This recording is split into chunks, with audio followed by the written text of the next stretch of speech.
Vamos dar continuidade no nosso capítulo 3 e agora eu quero fazer um interlúdio para comentar sobre o capítulo 3.4. De um modo geral, ele vai trazer as mesmas características de exercícios que estão relacionados no 3.2 e 3.3. Mas eu quero trazer essa teoria agora para depois a gente encerrar com alguns exercícios e avançar para o capítulo 4, porque aqui nós temos uma grande quantidade de exercícios que vocês vão observar no livro. Mas o nosso tempo agora ele começa a diminuir, então nós precisamos avançar. Quando a gente pensa em projetos na engenharia ou projetos de engenharia, isso vai ser um processo que vai resultar na descrição e no detalhamento de algo, ou na descrição e na especificação de alguma coisa. Esse alguma coisa vão ser as nossas estruturas. Nós precisamos dimensionar e detalhar essas estruturas e fazer descrições de muitas partes dela. De um modo geral, os projetos eles vão estar associados com uma parte escrita descritiva e uma parte visual de especificação, dimensionamento e detalhamento, que basicamente são as especificações que nós vamos trazer para esses projetos. Mas é importante determinar as necessidades e requisitos para cada tipo de projeto. Lembrando que na engenharia nós temos muitos tipos de projetos. Nosso foco são os projetos estruturais, afinal, nossa disciplina é estática. Em seguida será a resistência dos materiais, então o nosso foco sempre será aqui a análise de projetos de estruturas. Sem dúvida, estruturas de engenharia civil, que não impede que nós possamos analisar alguns pontos de estruturas de outras áreas, né? Estruturas de máquinas, estruturas que competem mais em engenharia mecânica, estruturas aeroespaciais, que de um modo geral têm uma semelhança com os projetos estruturais da engenharia civil, só que eles têm uma parte dinâmica muito forte, né? Então é lógico que também quando nós temos algumas estruturas de grande porte, nós temos a dinâmica na engenharia civil, mas existem suas diferenças, mas num ponto estático nós conseguimos avaliar essas estruturas sem problema nenhum. Uma outra coisa importante também são os procedimentos. Os procedimentos eles estão relacionados aos projetos de uma forma muito relevante.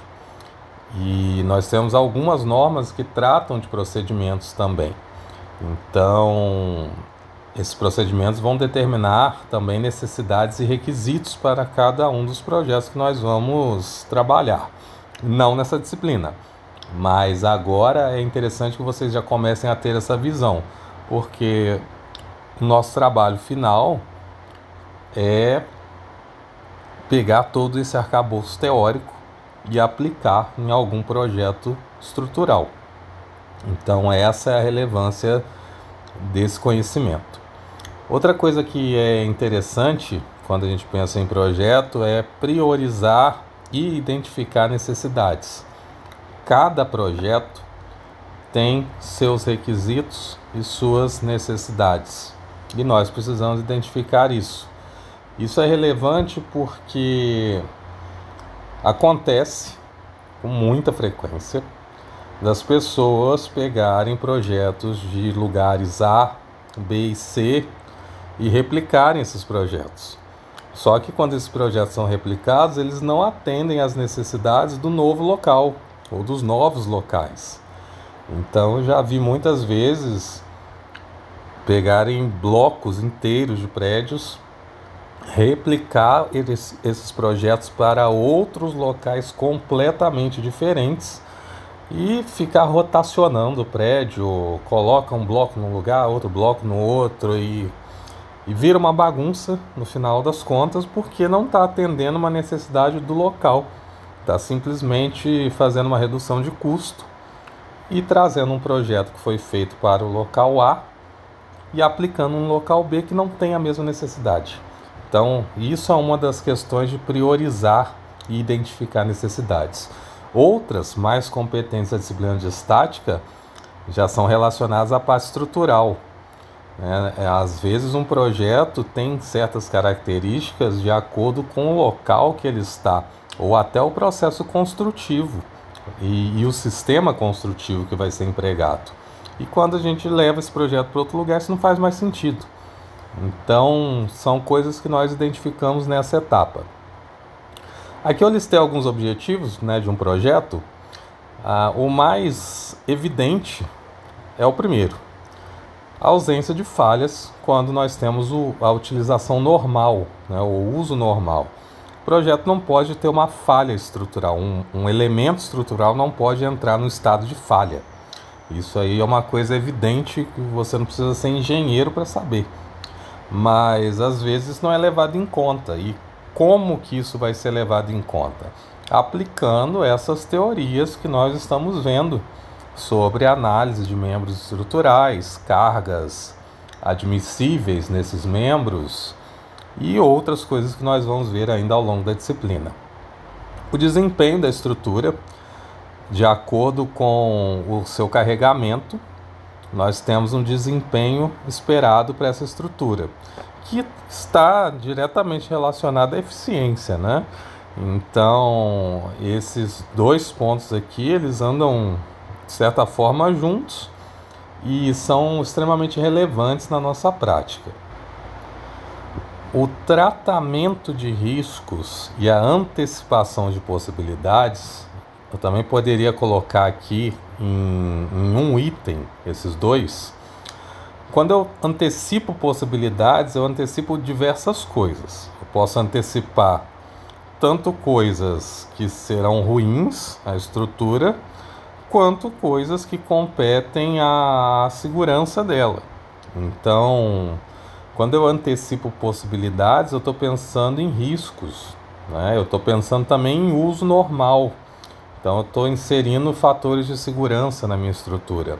Antecipar possibilidades é basicamente você pensar em todas as situações de uso que podem ser dadas à sua estrutura. E aqui eu estou falando de estrutura de um modo geral, né? Dentro desse aspecto, estruturas, máquinas, equipamentos. Então, todas as possibilidades de uso que podem ser dadas a essa estrutura, assim como todas as possibilidades de alteração de normalidade. Então, nessa alteração de normalidade, eu vou incluir o que eu vou chamar de risco.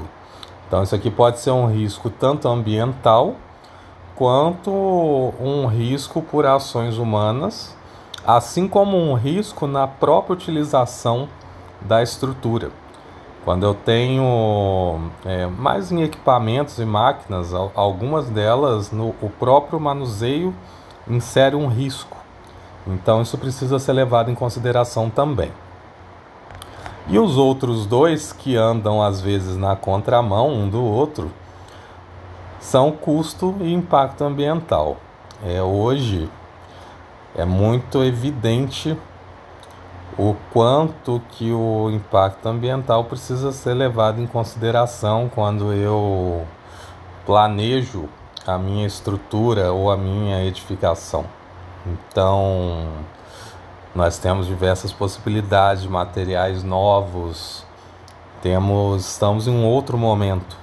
Então, é possível levar em conta o impacto ambiental e administrar as nossas estruturas de um modo a levar em consideração os impactos e diminuir o máximo possível, se é que é possível até anular esses impactos dentro das estruturas que nós vamos projetar. Só que, de um modo geral, isso anda na contramão do custo.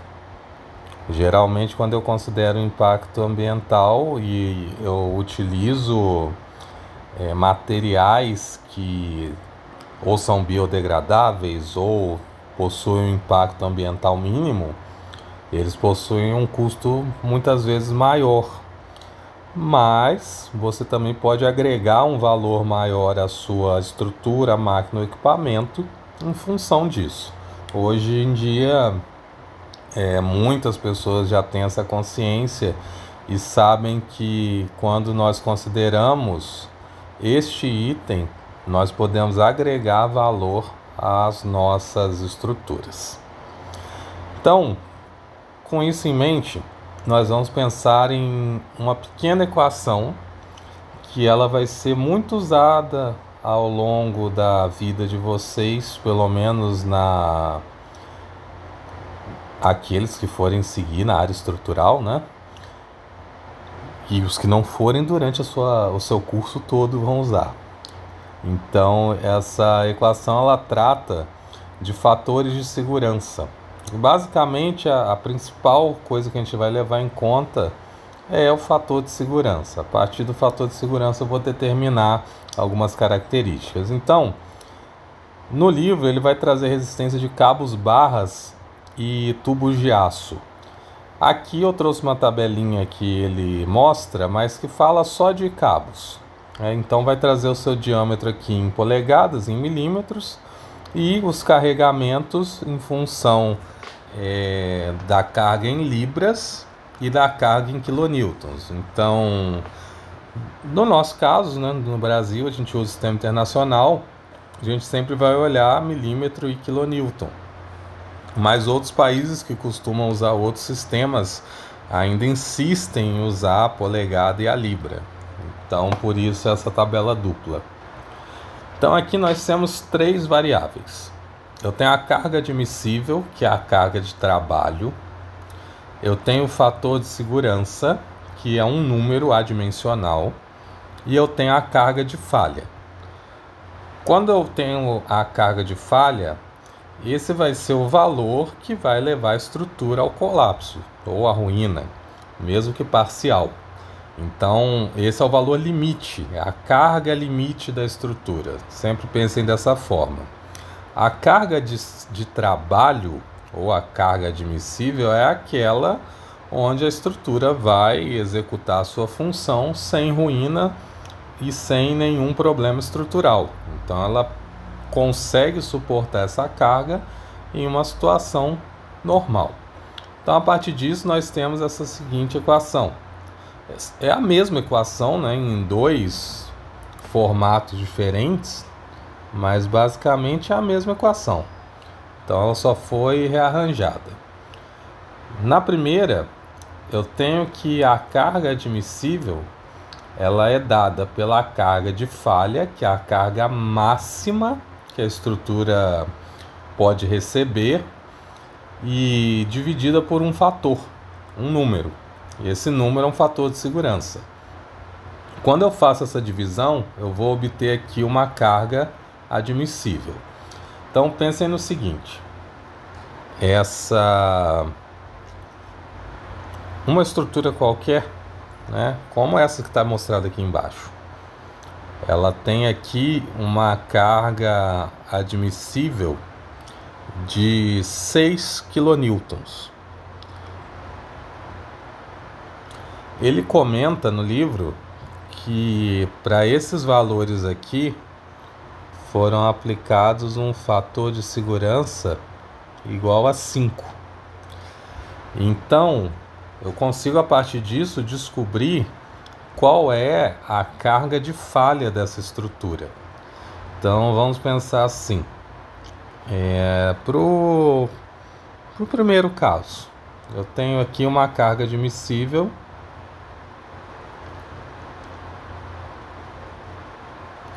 igual a 6 quilonewtons e o meu fator de segurança é igual a 5. Então, com isso, eu consigo encontrar qual é a minha carga de falha, que basicamente vai ser 5 vezes 6 quilonewtons. Isso aqui vai ser igual a 30 quilonewtons. Então, quer dizer, um cabo desse mostrado aqui, que tem 6 milímetros, se ele tem uma carga admissível de 6 quilonewtons, quer dizer que ele ainda consegue suportar 5 vezes essa carga antes de entrar no rompimento. Quando eu multiplico essa carga por 5, aí eu vou ter a falha dessa estrutura. Então, basicamente é isso que essa equação mostra, em qualquer dos seus formatos, né? Só que às vezes nós queremos encontrar um fator de segurança e em outras situações nós queremos encontrar uma carga admissível. Quando eu quero encontrar uma carga admissível, eu observo ou analiso a carga máxima da estrutura antes dela romper e divido isso por um valor, né? Um valor, lembrando que cada valor vai influenciar no custo, né? Se você dividir isso aqui por 10, então você vai precisar de uma estrutura que vai ter um custo maior. Então, isso comparando ao fator de segurança 5, né? É lógico que nós temos diversas situações que vão ser analisadas em disciplinas de estruturas de concreto, estruturas de aço e estruturas de madeira. Mas isso aqui é só uma simplificação de algo que vocês vão fazer no futuro. Então, isso aqui é um fator de segurança, né? Eu dividir uma carga máxima por uma carga admissível. De um modo geral, o que nós vamos encontrar vai ser essa carga admissível inserindo um fator de segurança na minha estrutura.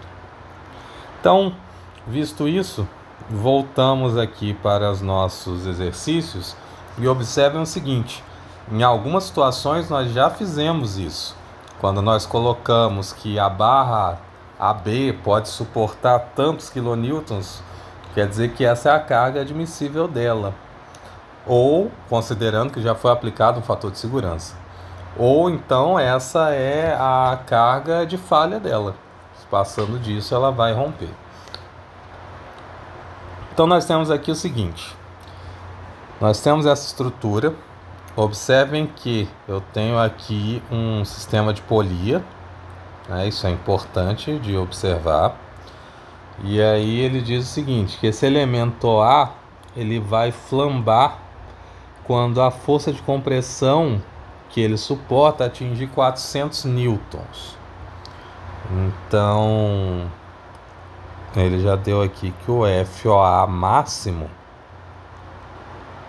é 400 newtons. Observem que isso está totalmente de acordo com a discussão que a gente fez agora, de cargas admissíveis.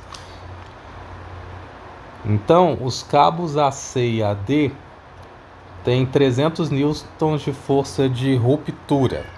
Então a força em AC, que é igual à força em AD, a máxima suportada é de 300 newtons antes do rompimento. Então, supondo que o cabeamento entre A e B é suficientemente forte, determine a força T que fará com que a estrutura falhe. Então é a força máxima.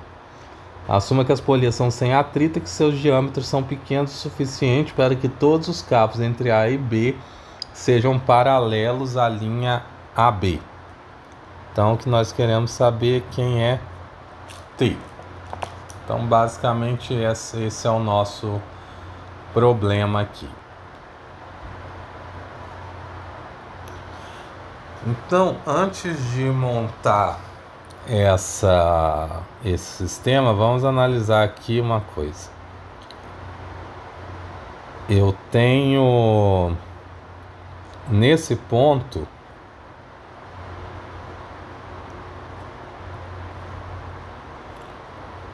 uma força assim, e essa força precisa ser equilibrada pelos cabos na polia. Esse cabo aqui T, que aponta para baixo, nesse ponto ele vai fazer a mesma coisa. E aqui no meio ele também vai fazer a mesma coisa. Então, a partir disso, de acordo com aquilo que nós vimos antes, né, que esses cabos eles tendem a apontar para o mesmo lado, né, visto que é quase lógico aqui que se eu tenho uma força aplicada aqui para baixo,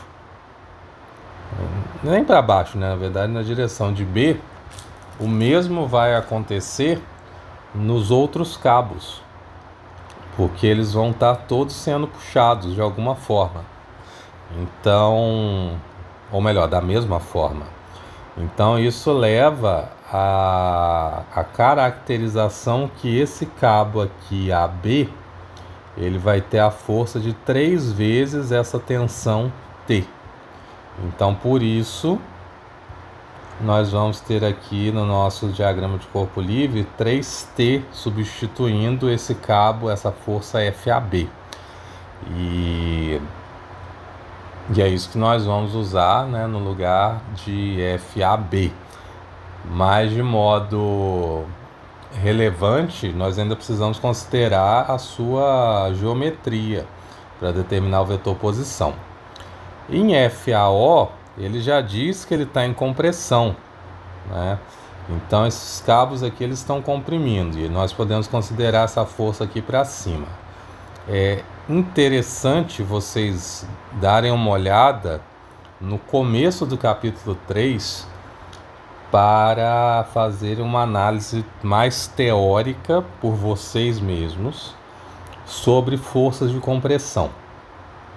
Vocês vão observar que nós atribuímos sempre, de um modo geral, essas forças de compressão num sentido negativo.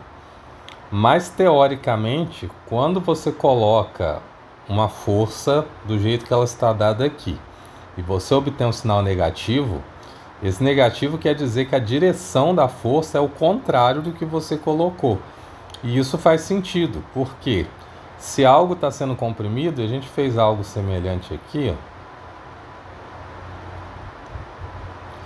Deixa eu ver se eu acho qual que foi aqui. A gente colocou que esses cabos estão sendo comprimidos, né? A barra AC e a barra AD. Agora pensem logicamente, se eu estou aplicando uma força aqui, para essa barra não romper, ela precisa aplicar uma força inversa, certo? Uma força, basicamente uma força reativa a força F aplicada. E aí nós encontramos ali embaixo dois valores negativos para elas, ó, FAC e AD negativo. Então o que isso quer dizer? Que o sentido dessa força é o contrário, nesse ponto. E aí quando eu avalio a estrutura no meio, eu vou encontrar, na verdade, agora avaliando só a barra, eu vou encontrar duas forças assim, mostrando que ela realmente está em compressão. Mas dentro dessa compressão ela precisa reagir de forma a devolver, né, o valor dessa força aplicada. E é isso que acontece. Então é interessante a gente pensar dessa forma também para entender a parte teórica de alguns pontos aqui. Então, o que nós temos aqui? Uma estrutura tridimensional, já determinamos os cabos, e agora nós precisamos dos pontos, né? A, B, C e D.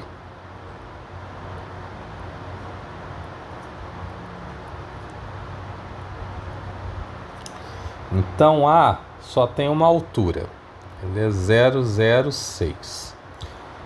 B está no sentido negativo de Y, então ele é menos 8.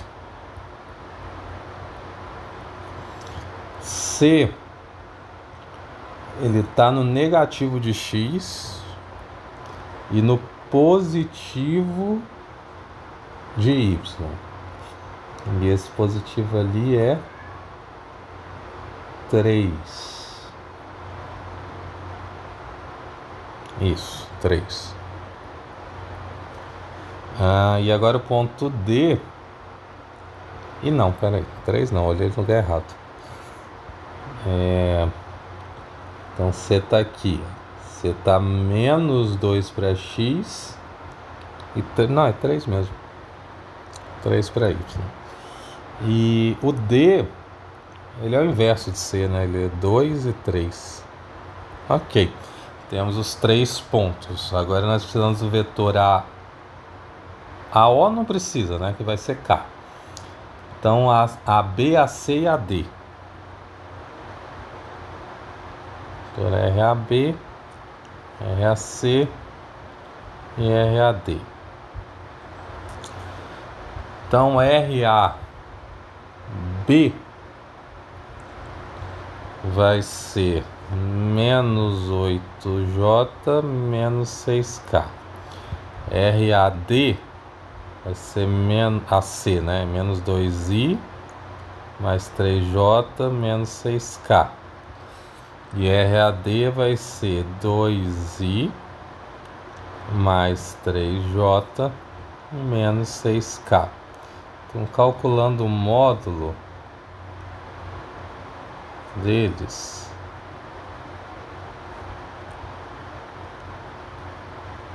nós temos RAB vai dar 10, RAC 49 vai dar 7 e o outro vai ser igual, né? Então, com isso nós temos os 3 vetores e agora podemos montar as 3 forças, na verdade as 4 forças, né? Temos aqui então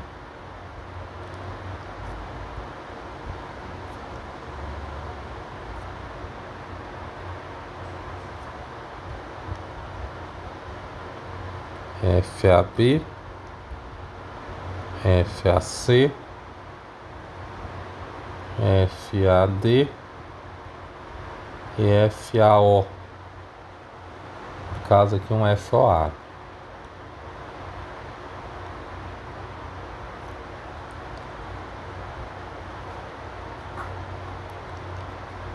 Então,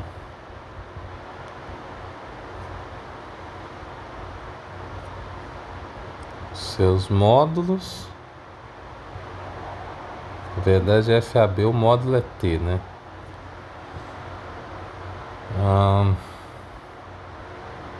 E FAO ou OA, ele chamou de AO, né? Mas é OA. Enfim, vou manter a regularidade. FAO está em K, né? Essa é muito simples. As outras eu vou precisar dos vetores unitários. Então, o vetor unitário de RAB, vetor unitário de RAC, vetor unitário de RAD. Lembrando que eu preciso dividir cada um, né? Aqui é 10, aqui é 7, e aqui também é 7. Ok, temos as 3, ou melhor, as 4 forças, e agora nós conseguimos montar um sistema com todas elas. Vou fazer o somatório das forças igual a 0. Então, nós temos aqui F, ou melhor, menos 2 sobre 7 do FAC, 3 sobre 7 do FAC, menos 6 sobre 7 do FAC, né? XYZ. Para o FAD, eu tenho mais e menos. Então, 2 sobre 7 do FAD, 3 sobre 7 do FAD e 6 sobre 7 FAD.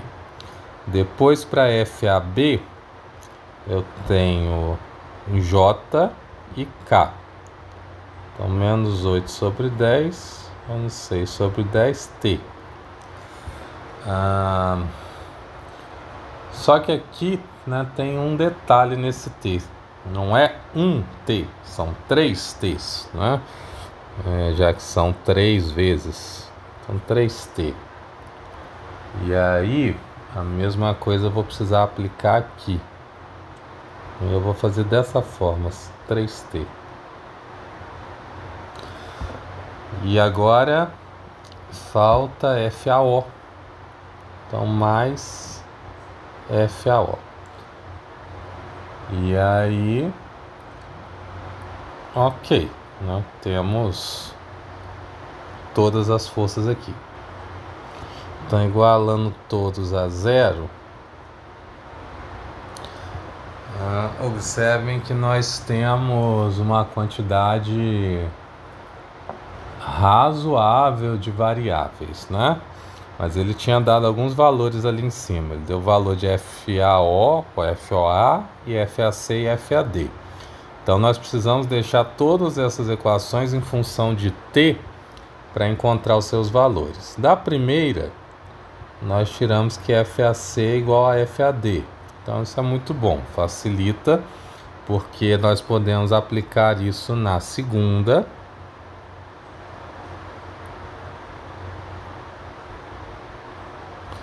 E a partir disso encontrar algum valor, né? Eu vou ter aqui então na segunda, ó, 2 vezes 3 sobre 7 FAC menos 8 sobre 10 vezes 3T.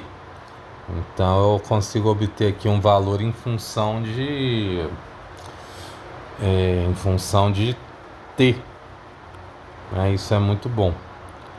Aí eu posso então passar para o outro lado. E aí eu vou obter o seguinte, eu vou ter um FAC que vai estar em função de 7 vezes 8 vezes 3T. E embaixo de 2 vezes 3 vezes 10. Né? Então dá para simplificar aqui.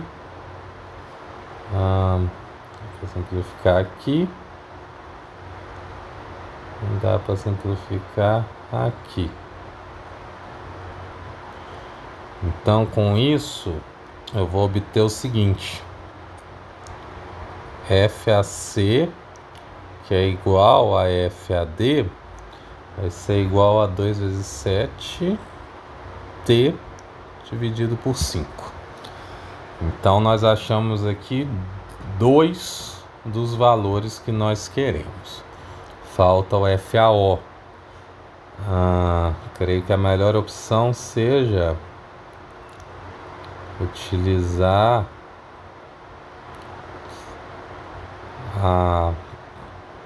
talvez a primeira com a terceira. É uma boa opção. Então, ó, pegando a primeira equação e a terceira, porque a única que tem FAO é a terceira, tá? Então isso aqui da terceira não tem como fugir. Não é uma opção. Então, fazendo isso, se eu multiplicar em cima por... o pior é que essa não vai dar muito certo. Não, essa não vai dar. Eu só vou conseguir eliminar um. Bom, pelo menos uma visão rápida. Vamos pegar a segunda. A segunda tem os dois valores iguais. Iguais em sinal, que eu estou dizendo, né? Porque aqui em cima eu tenho um negativo e um positivo. Então não daria muito certo. Então aqui sim, eu vou fazer o seguinte: multiplicar em cima por 6, embaixo por 3 e somar. Então quando eu fizer isso, vou ficar 3 vezes 6 dividido por 7 menos 3 vezes 6 dividido por 7. Então 0, 0, 0, 0. E aí me sobra 6 vezes 8 dividido por 10 vezes 3t menos 3 vezes 6 vezes 3t dividido por 10 mais FAO vezes 3 igual a 0. Então, posso dividir todo mundo por 3, tirar um 3 aqui de cada um. Aí eu vou ter 6 vezes 8 mais 6 vezes 3, que vai dar 66t sobre 10. E menos no caso, né? Então isso aqui vai dar menos 66t sobre 10 mais FAO igual a 0. Então FAO vai ser...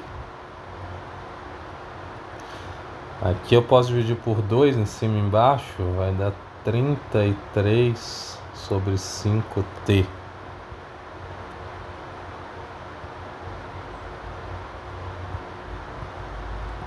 Então, ok.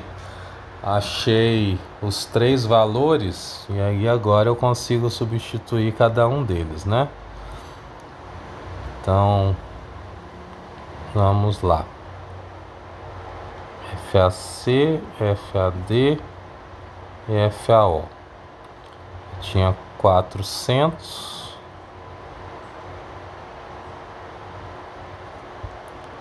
e 300.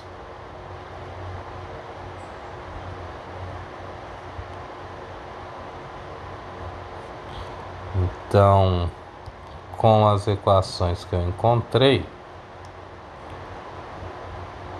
F AC e AD é dado por esta equação aqui.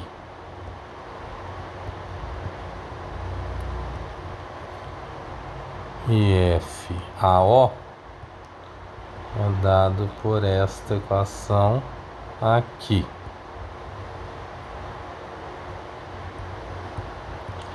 Então, substituindo o valor de FAO, ou melhor, de FAC, que é 300, eu vou ter 5 vezes 300 dividido por 14.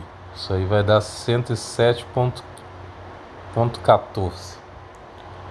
Então, o T aqui, 107,14 newtons. Aqui embaixo, substituindo 400, eu vou ter 400 vezes 5 dividido por 33, isso vai dar 60,6 newtons. Então, de novo, né, o maior valor que eu posso obter é o menor deles. Então, 60,6 é o que a estrutura pode suportar. Estamos caminhando já para a finalização do capítulo 3, mas eu vou deixar esse vídeo mais curto para depois resolver esse aqui, porque ele é um pouquinho mais complicado. Então pode ser que demore. E aí talvez a gente faça mais um de projeto também e a gente encerra o capítulo 3.